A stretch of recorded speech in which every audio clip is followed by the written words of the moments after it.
اس بڑی تعداد میں شرکت سے دل باغ باغ ہے اور دل چاہتا ہے کہ آپ کو اس اجتماعیت پر اور اس حساس اور نازک موضوع پر آپ کے اس اجتماع پر آپ حضرات کو مبارکباد پیش کریں۔ دیکھیے بات تقریباً سبھی موضوع پر آ گئی ہے، کوئی لمبی بات نہیں کرنی ہے، بات صرف ایک یہ کرنی ہے کہ سب سے اچھی بات یہ ہے کہ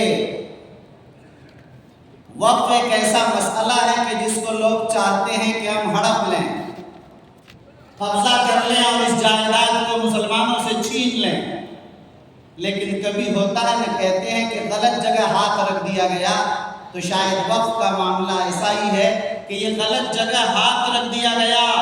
یہ وہ زندہ دل قوم ہے کہ یہ اپنی جان تو گوا سکتی ہے لیکن مساجد سے دستبردار نہیں ہو سکتی۔ بے شک یہ وہ زندہ قوم ہے کہ جو اپنے دین کے اعلاء کلمت اللہ کی سربلندی کے لیے قائم، حضرت نانوتوی اور بزرگان دین کے طرز پر قائم مدارس کے غیوروں نے اپنا سب کچھ تو قربان کرنے کی ٹھان لی ہے، لیکن مدارس ہمارے ہاتھ سے چلے جائیں اس کے لیے کبھی تیار نہیں ہے۔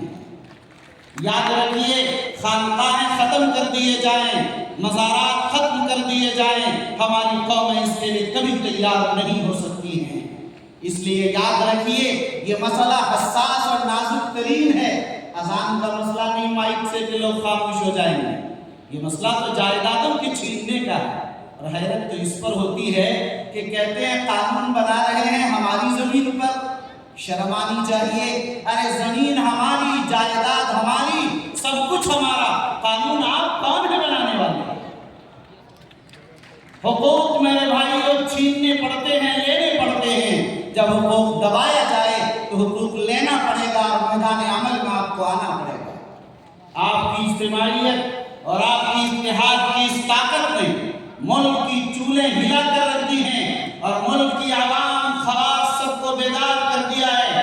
ہمارے اکثریتی فرقے کے لوگوں کی نیندیں حرام ہوتی چلی جا رہی ہیں۔ آپ کو اندازہ نہیں کہ اس کروڑوں میل نے کیا تہلکہ مچا دیا ہے، لیکن آپ کی اجتماعیت کا آغاز ہے۔ لوگ کہتے ہیں کہ ہمارے شریعہ نے 15 ستمبر کو جب آخری تاریخ ہو گئی، بڑی دیر سے انہوں نے کانفرنس بلایا۔ میں ان کو سمجھانا چاہتا ہوں کہ آپ شاید صرف اخبار بازی اور فوٹو کھینچنا چاہتے ہیں، وہی لوگ یہ کہہ سکتے ہیں، لیکن جو جانتے ہیں کہ یہ ایک لڑائی ہے جسے لڑتے رہنا پڑے گا اس قوم کو، اور لمبی لڑائی چلے گی۔ یہ ایسا نہیں کبھی 15 ستمبر پر ختم ہو گیا، یہ ایک سلسلہ ہے جو جاری رہے گا اور مسلسل یہ چلتا رہے گا، اور آپ حضرات کو اسی طرح میدان عمل میں رہنا ہوگا انشاءاللہ۔ یاد رکھیے ایک بات ہے، خوشی کی بات ہے کہ ہمارے قائدین اور بزرگوں پر اعتماد کی دولت اور برکت کی بنیاد پر لوگ متحد ہیں۔ اجتماعیت ہمارے سامنے ہے، صرف بہار کی بات نہیں، اور انڈیا مسلم پرسنل لا بورڈ کی آواز پر پورا ملک متحد ہے۔ ملک کی ذات اور برادریاں متحد ہیں، ملک کے قبائل متحد ہیں، ملک کی تنظیمیں متحد ہیں، ملک کی جماعتیں ایک پلیٹ فارم پر ہیں۔ آپ دیکھیے حیرت ہوگی، یہ پہلی بار میں دیکھ رہا ہوں اپنی عمر میں کہ کسی بل پر تمام اپوزیشن پارٹیاں بھی اس طرح پوری طاقت کے ساتھ متحد ہو اور اس طرح ان کا دل صاف ہو اور اس کے لیے پوری قوت سے لڑنے کے لیے تیار ہو، کبھی تاریخ میں نہیں دیکھا گیا۔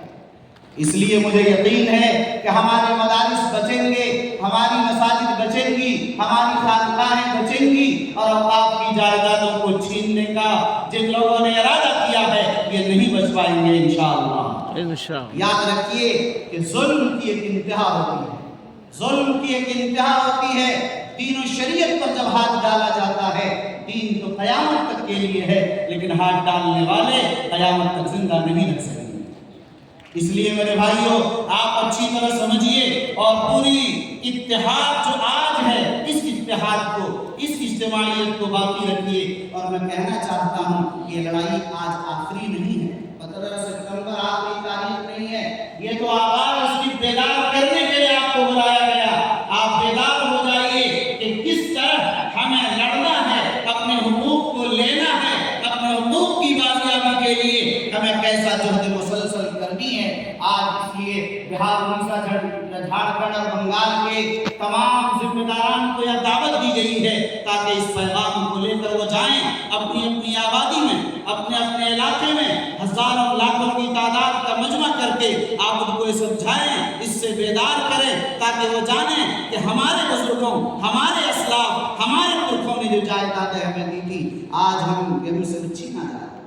میرے بھائیوں، ایک بات اور میں کہنا چاہتا ہوں کہ اوقاف کی تاریخ اتنی قدیم ترین ہے کہ چھیننے والے اگر چھیننا چاہیں وہ چھینتے رہ جائیں گے اور یہ جائیدادیں ختم نہیں ہونے والی۔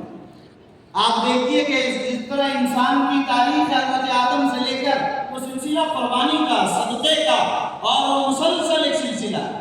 اسلام میں تو آپ دیکھ رہے ہیں خود قرآن نے لن تنالوا البر حتى تنفقوا مما تحبون، خود اللہ کے رسول نے صدقہ کیا، صدقہ کیا، وقت کیا، ابو بکر صدیق، عمر فاروق، عثمان و علی، حضرت جابر، حضرت ابو طلحہ، اور کہتے ہیں مفسرین نے لکھا کہ صحابہ، انصار و مہاجرین صحابہ میں ایک بھی صحابی ایسے نہیں کہ جنہوں نے وقت نہ کیا۔